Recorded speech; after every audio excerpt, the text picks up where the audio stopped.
Hey you guys, definitely don't forget to subscribe to Sassy Sexy Save TV. Don't forget to subscribe to this channel. We want to grow and be better together, embracing who we are, embracing our womanhood and our salvation. And what better way than to do that and to learn more and to grow than subscribing to this channel. So don't forget to subscribe, you guys.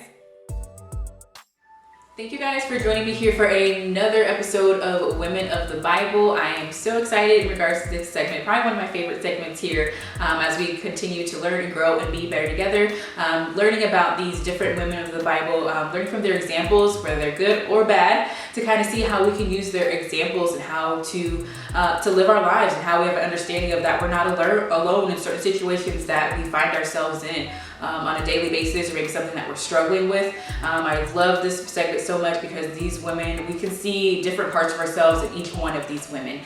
So today I'm super excited to be talking about a few ladies here that definitely went ahead and maybe they didn't realize the impact that they would have in regards to the ministry of the gospel.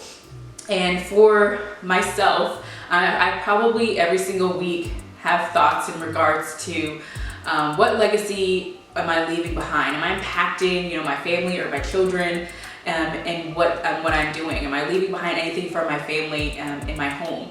And in our home, we call it the Lindsay legacy.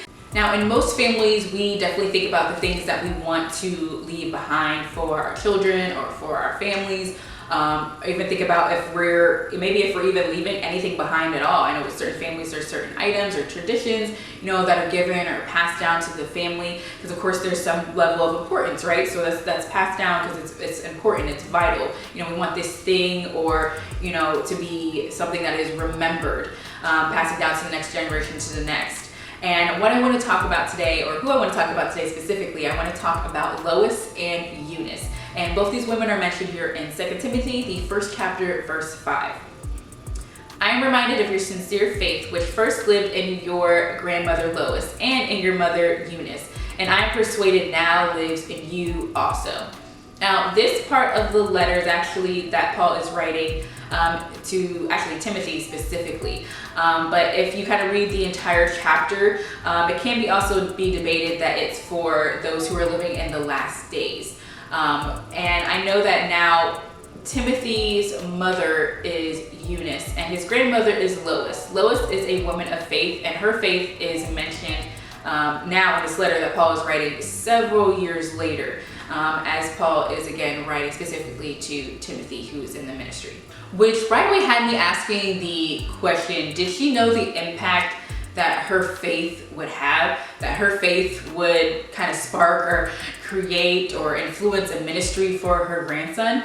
And looking through or reading through Timothy, we see definitely a young Timothy impacted by Lois, his grandmother, and whom Paul would see as his, as his partner for spreading the gospel. So that impact that Lois had on Timothy's life as well then became an impact even for Paul, seeing something within Timothy for him to go ahead and be a partner helping him spread the gospel of Jesus Christ. So in this ministry, of course, as most of us know, it definitely touched the lives of believers all over the world. So have you ever felt as though what you were doing was not enough, or questioning, maybe I need to do more, or feeling as though I'm just a single person, or I'm just a sister, or I'm just a stepmom, I'm just a step-parent, and just having that feeling of though maybe I'm not good enough. Is this really the position that I'm in? Maybe God made a mistake. I don't know. Having all those questions going round in your head, kind of on a continuous cycle. I know for myself, I've definitely felt that way. That question of, am I doing enough? Maybe I'm doing too much. Am I good enough for this position that God has placed me in? And one of the things that even I'm working on now that's definitely helped me is to let's think of those questions that I just asked, that I just put out there. Am I enough? Am I doing too much? I'm just this or I'm just that. Think of those questions or those negative thoughts differently. Change your mindset. We are a new creature in Christ, and the Lord has transformed us and can transform our minds. And our mind is truly a powerful thing. So transform those thoughts that are circulating in your mind. And instead know that or realize that you are enough. God has placed you in this position or has given you this tasked to accomplish, and he's giving you this assignment. This is specifically yours. This is your specific purpose, and no one else can do this. No one else can do what God has put you in this position to do. You are here for that girl or for that boy. You are here as that sister. You're there being that friend. You're there showing them that unique, special Christian friendship. You are there for others. You are exactly what is needed for what needs to be done. This is your task that God has specifically put you there for. So understand you are enough. You are there for a reason.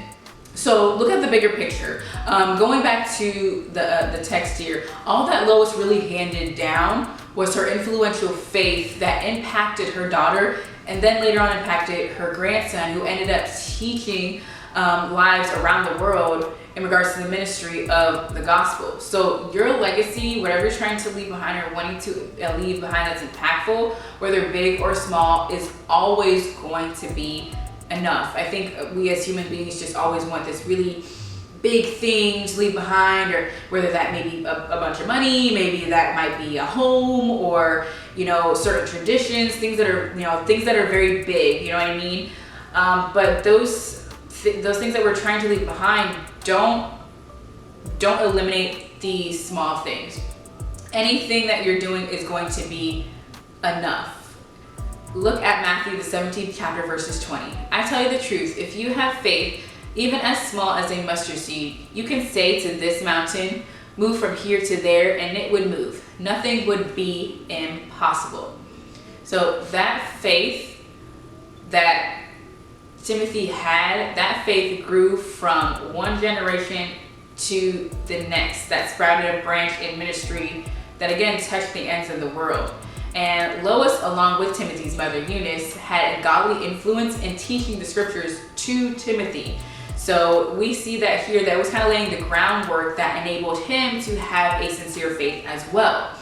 So we see this as well, and we see this in Paul's, as Paul kind of later or further credits them even that much more in 2 Timothy, the 3rd chapter, verses 15. So for those of you who have ever felt like you're not good enough, or maybe you aren't doing enough, or maybe you need to do less, or are constantly kind of questioning what you're doing, or maybe feel as though maybe the certain place that God has put you in, maybe you feel like, maybe is this really the right place? Maybe you're questioning that or unsure of. Maybe you feel like, God, maybe you made a mistake here because I'm stressed out. I don't understand. My stepchildren don't like me. I'm a single person. I can't do a lot. I'm not married. I'm just this. I'm just a friend. Yeah. And again, I have had these exact same thoughts flowing through my head, and they still sometimes come in my mind.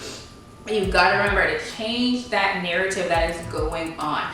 We might have even on our own created this narrative that honestly is not true, and these are all distractions and giving us, or kind of planting that seed of that lie of what's wrong with us, or you're not doing enough, or you're doing too much. You see those kids, see how they don't like you, see how they disrespect you, see how they're doing all this.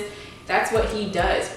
He is the deceiver. So do not let him deceive you. Know that you are not alone, and that the legacy that you're building, it does not require everything to be perfect. What is required of you is to remain consistent. Keep that faith in the Lord. Understand that what you're doing, the task that you have, is specifically for you. The world does not need more people with trying to influence everybody. We need true examples of faith, true examples of who God is, how he can work any situation out, and how he uses his people for the building up of his kingdom from generation to generation. And you are that example if you choose to accept it. So again, look at Lois, look at Eunice, both kind of mother and daughter team here, who influenced the life of Timothy by giving him scripture. I could even further assume pretty understand too that they're probably praying for him as well. They were doing everything that they could to have that influential faith that again was passed down from generation to generation.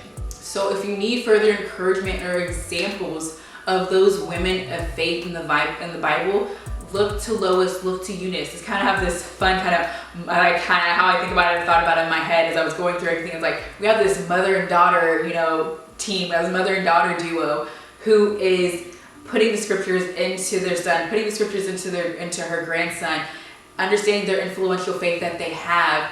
And again, we may not understand the impact they thought that they would have, but their impact truly impacted him, which impacted the world. And Paul saw this within Timothy and saw that influential faith and was like, you know what? I want that. I could use that. That's what is needed. And you are needed. You are needed in the position that you are in. You are that amazing example of the faith in Jesus Christ that is in your life. So keep going. Do not stop. Choose to accept it and choose to go ahead and move forward in that influential faith that can be passed down from one generation to the next, no matter how big or how small.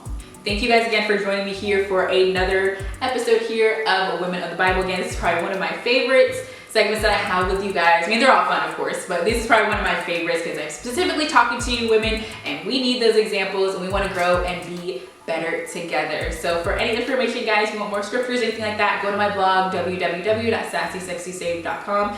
There you can find more scriptures here and how to be encouraged and how to be that woman of faith that we all want to be. We all want to grow and be better together. But I will see you guys next time. Enjoy the rest of your day.